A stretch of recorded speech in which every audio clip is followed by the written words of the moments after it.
हरियाणा के मुख्यमंत्री नायब सिंह सैनी लगातार जन कल्याण के लक्ष्य के साथ काम कर रहे हैं और इसी बीच रेवाड़ी के कार्यक्रम में मुख्यमंत्री ने हरियाणा की जनता को बड़ा तोहफा दिया। साथ ही लोगों को मिल रहे सरकारी योजनाओं के फायदे की भी उन्होंने जानकारी दी। आगे बढ़ते हुए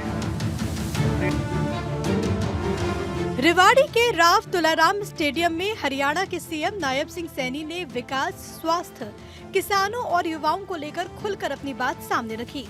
स्वास्थ्य पर सीएम ने कहा कि किडनी के पीड़ित रोगियों के लिए सरकारी अस्पतालों में मेडिकल कॉलेज में मुफ्त डायलिसिस सेवा शुरू करने का फैसला लिया गया है और सीएम के इस ऐलान से गरीब लोगों को बड़ी राहत भी मिली है।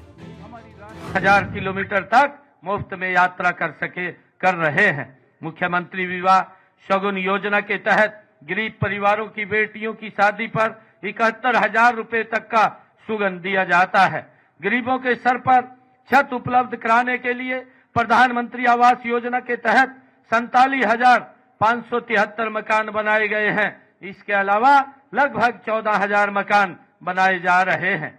मित्रों, साथ ही हमने गरीबी परिवारों के लिए मुख्यमंत्री आवास योजना भी शुरू की है।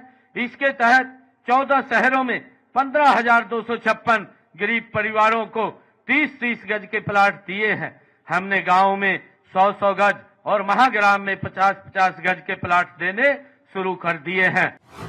सीएम नायब सिंह सैनी की सरकार ने गरीबों के मेडिकल कॉलेज को लेकर भी काम किया, जिसको बताते हुए सीएम ने कहा कि प्रदेश में 83,000 सब हेल्थ सेंटर और 2200 पब्लिक हेल्थ निर्माण की मंजूरी दी गई है।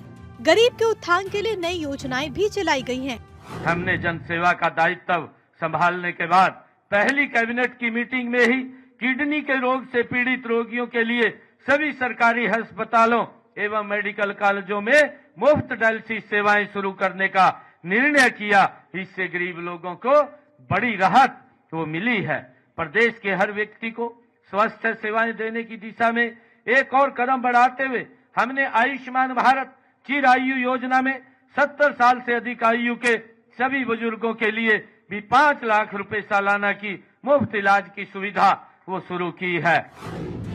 सीएम नायब सिंह सैनी ने हरियाणा में चल रहे विकास कार्यों को भी बताया। उनकी बड़ी बातें क्या रही ये भी आपको बताते हैं। पीएम आवास योजना से 47,573 मकान बने। किसानों का किया करोड़ों का कर्ज माफ।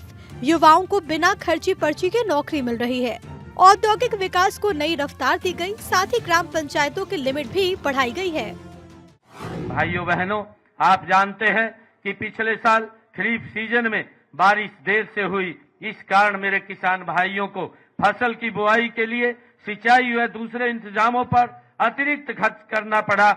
हमने अपने अन्नदाता की इस पीड़ा को समझा और 2,000 रुपए प्रति एकड़ की दर से बोनस के रूप में किसानों के खाते के अंदर पहुंचाने का काम ये हमने किया है। हमने अंग्रेजों के जमाने से चले आ रहे अभियान को भी जड़ से खत्म कर दिया है।